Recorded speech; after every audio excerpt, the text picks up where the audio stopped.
नमस्कार, मैं हूं पवन त्यागी।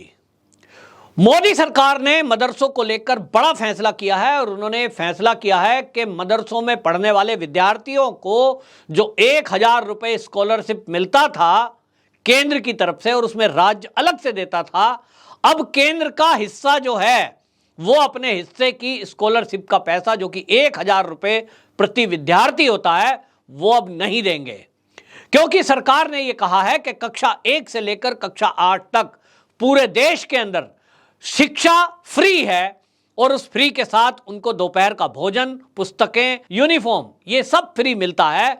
तब सरकार एक पैरेलल अलग से चलने वाली व्यवस्था को कक्षा 1 से कक्षा 8 तक के विद्यार्थियों को स्कॉलरशिप क्यों दे? क्योंकि जब पढ़ाई फ्री है इसी के लिए दिया जाता था, तो मदरसों को कभी दिया जाता था, लेकिन अब केंद्र सरकार ने इसको बंद कर दिया है कि भाई अब नहीं देंगे। और इसी के साथ उत्तर प्रदेश से भी खबर आई, क्योंकि उत्तर प्रदेश में योगी आदित्यनाथ जी ने इसका आदेश दिया था पिछले दिनों कि जितने भी यूपी में मदरसे हैं उनके ठीक से चेक किया जाए कि इसमें गैर मान्यता प्राप्त कितने हैं, मान्यता प्राप्त कितने हैं, और जो गैर मान्यता प्राप्त हैं उनको अब उत्तर प्रदेश सरकार की तरफ से मिलने वाली ग्रांट भी बंद कर दी जाएगी। इतना ही नहीं, योगी जी ने तो एक कदम और आगे इस मामले को बढ़ाया है। उन्होंने ये कहा कि कुछ मौलवी ये कह रहे थे कि भैया हमें सरकारी ग्रांट चाहिए ही नहीं, कुछ को तो मिलेगी नहीं, लेकिन वो कह रहे हमको चाहिए नहीं, हम तो दान के पैसे से अपना मदरसा चला लेंगे। तो अब योगी जी ने यह आदेश दिया है कि उत्तर प्रदेश के जितने मदरसे हैं उसमें जो मौलवी ये दावा कर रहे हैं कि हम खुद अपना जो है विद्यालय चला लेंगे, मदरसा चला लेंगे, तो उन्होंने कहा है कि इन मदरसों में कौन कौन दान दे रहा है उसकी भी जानकारी जांच करेंगे और ये जानकारी मदरसों को देना जरूरी होगा, क्योंकि ये जानना जरूरी है कि दान देने के नाम पर कहीं कोई आतंकवादी गतिविधि में लिप्त व्यक्ति तो इन मदरसों की फंडिंग नहीं कर रहा है। क्योंकि कई सारे मामले जब एनआईए ने चेक किया है, आतंकवादी घटनाएं हुई हैं, उसके लिंक कहीं ना कहीं मदरसों तक गए हैं। तब ऐसे में सवाल उठ रहा था कि मदरसे में जिनको धार्मिक किताबों को पढ़ाने की जिम्मेदारी है, क्या वो इस जिम्मेदारी के साथ ऐसा तो नहीं कि कोई आतंकवादी कुछ चीजें ब्रेन वॉश विद्यार्थियों का करके पढ़ा रहे हो, उनको कट्टर बना रहे हो?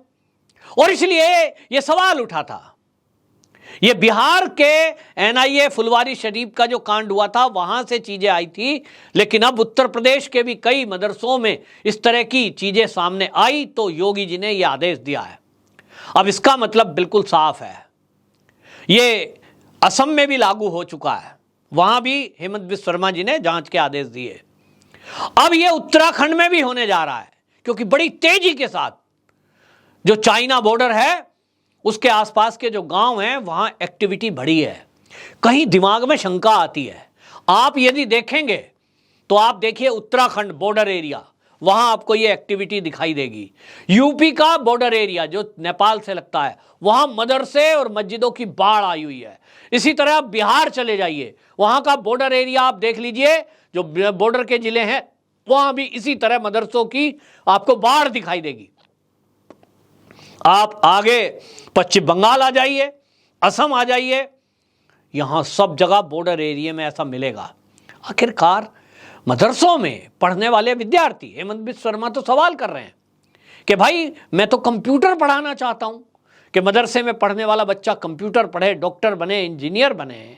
आप केवल एक किताब पढ़ा रहे हो तो उसको भी पढ़ाओ, मना नहीं है, जो आपका कोर्स है आप उसे पढ़ाओ, लेकिन हम चाहते हैं कि हमारे देश के बच्चे डॉक्टर, इंजीनियर बने, वे चाहे मदरसे में पढ़ने वाले ही क्यों ना हो, तो उनको वो चीजें भी साथ में पढ़ाओ। भाई आप जो है, मैं बचपन से अब तक हमने भी पढ़ा है कि हम जो है अगर मैं साइंस का विद्यार्थी बनना चाहता हूं तो मुझे तो साइंस पढ़ना है, लेकिन पहली क्लास से मैंने अंग्रेजी भी पढ़ी, मैंने हिंदी भी पढ़ी, मैंने कई ऐसे सब्जेक्टों को पढ़ा है और इसलिए मैंने साइंस अपना केंद्रित रखा ध्यान उस पर। लेकिन पढ़ाई करने के लिए 4 या 5 सब्जेक्ट मुझे अनिवार्य रूप से पढ़ाए गए। तो मैं कहूं साहब मुझे तो साइंस का विद्यार्थी बनना है, मैं और किताब क्यों पढूं, मैं अंग्रेजी क्यों पढूं, मैं हिंदी क्यों पढूं, मैं सामान्य ज्ञान क्यों पढूं? लेकिन पढ़ा है। सरकार की मंशा है कि कक्षा 8 तक कम से कम इसको सारी चीज की नॉलेज हो, और 8वीं में आने के बाद अब ये बच्चा विद्यार्थी जब बड़ा हो जाएगा तो ये अपने आप से तय करे कि ये जो मैंने 5-6 सब्जेक्ट पढ़े हैं, हो सकता है मेरे माँ बाप ने कहा कि तुमको साइंटिस्ट बनना है तो साइंस दिला दी, कोई कहे माँ बाप के तुमको तो मैथ पढ़ना है, मुझे मैथ दिला दिया, कोई कह रहा है कि तुम्हें तो अंग्रेजी में निपुण होना है, मुझे अंग्रेजी दिला दी। लेकिन अब 8वीं तक आ गया तो मैं खुद तय करूंगा कि मेरे अंदर योग्यता किस फील्ड की है। और ये 8वीं तक आते आते विद्यार्थी को समझ आने लगता है कि कौन सब्जेक्ट में मैं सर्वोत्तम कर रहा हूं, और इसलिए चुनाव होगा। तो मैंने 8वीं तक सारे सब्जेक्ट पढ़े हैं। 7 सब्जेक्ट होते थे जब मैं था, तो 8 भी थी, ड्राइंग व्राइंग सब था ये। लेकिन आज की डेट में मदरसों में अगर ये कह दिया जाए कि भाई इनको हम कंप्यूटर भी पढ़ाएंगे, इनको जो है साइंस की किताब भी पढ़ाई जाएगी, इनको अंग्रेजी भी पढ़ाई जाएगी, तो कुछ देश के यहाँ मौलाना खड़े हो जाते हैं और वो कहते हैं साहब आप तो इंटरफेयर कर रहे हो। इतनी तक धमकी दे देते हैं, बोले अगर मदरसों के अंदर छेड़छाड़ की गई तो हम सड़कों पे आ जाएंगे। क्यों भाई? मदरसों में पढ़ने वाले बच्चों को क्या आप यही चाहते हो कि वो बड़े होकर डॉक्टर, इंजीनियर, प्रोफेसर ना बने? क्यों उनकी तरक्की में बाधा बनने चाहते हो? क्यों आप उनको अनपढ़ रखना चाहते हो?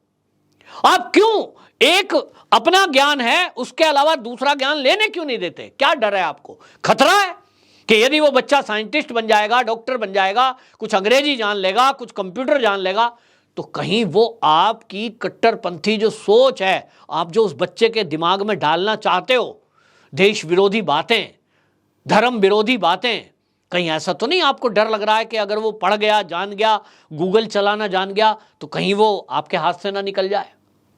ये कट्टरपंथी सोच रखने वाले लोगों की एक भयंकर सोच है, जिसके कारण वो इस विचारधारा का विरोध करते हैं। लेकिन भारतीय जनता पार्टी ने सीधा सीधा जो एक विचारधारा 2014 में रखी है, सबका साथ, सबका विकास, सबका विश्वास, तो उसमें सबका विकास है, किसी जाति और किसी एक धर्म का नहीं। लेकिन कांग्रेस इस देश में 65 साल सत्ता में रही, उसने केवल सबका साथ नहीं, सबका विकास नहीं, केवल एक तुष्टीकरण की नीति को अपना कर रखा, जो बहुत भयंकर थी, जिसके कारण आज हम बहुत सारी समस्याओं को फेस कर रहे हैं। मोदी सरकार ने जो ये ग्रांट रोकी है, इसका केवल एक मकसद है कि वो जो है ये चाहते हैं कि अब क्योंकि 1 से लेकर के और कक्षा 8 तक सभी विद्यालयों में पढ़ाई फ्री है, तो आप वहाँ पढ़िए, क्योंकि वहाँ अंग्रेजी भी पढ़ाई जाएगी, वहाँ गणित भी पढ़ाया जाएगा, वहाँ विज्ञान भी पढ़ाया जाएगा, सारे सब्जेक्टों के साथ। यदि आपको लगता है कि आपको दीन की इल्म भी लेना है, वो भी शिक्षा लेनी जरूरी है, तो आप साथ साथ उसको भी लीजिए, उसमें कोई मनाही नहीं है। हमारे घर परिवार में पढ़ने वाले, मैं तो एक हिंदू हूँ, मेरे भी बच्चे जब पढ़े हैं तो उस स्कूल में तो उनको रामायण नहीं पढ़ाई गई, श्रीमद् भगवद गीता नहीं पढ़ाई गई, संतों का कोई ज्ञान दिया नहीं गया। लेकिन जब वो घर आए हैं तो मैंने उनको वो ज्ञान अपने परिवार में बैठ कर दिया है। माँ उनके साथ बैठती है, चर्चा करते हैं, सत्संग प्रवचन पर चर्चा होती है, घर में मेरे सत्संग होता है तो उसको बच्चे भी सुनते हैं, तो संतों की वाणी सुनाई जाती है। और ये परंपरा सदियों से रही है कि या तो संतों के बीच बैठिए, और आज जब टेक्नोलॉजी है कि उनका रिकॉर्डेड आप सत्संग ले आइए, घर में बजाइए, चलाइए, तो सत्संग प्रवचन होगा, संतों की बातें होंगी, तो बच्चों के अंदर वो ज्ञान जाएगा, साथ के साथ बच्चे डॉक्टर और इंजीनियर भी बनेंगे। तो कोई अगर इसका विरोध कर रहा है तो वो गलत है। ये विचारधारा बिल्कुल अच्छी है। और केंद्र सरकार ने जो ये मदरसों को ग्रांट दी जा रही है, बच्चों को, विद्यार्थियों को स्कॉलरशिप के रूप में 1000 रुपया दिया जा रहा था।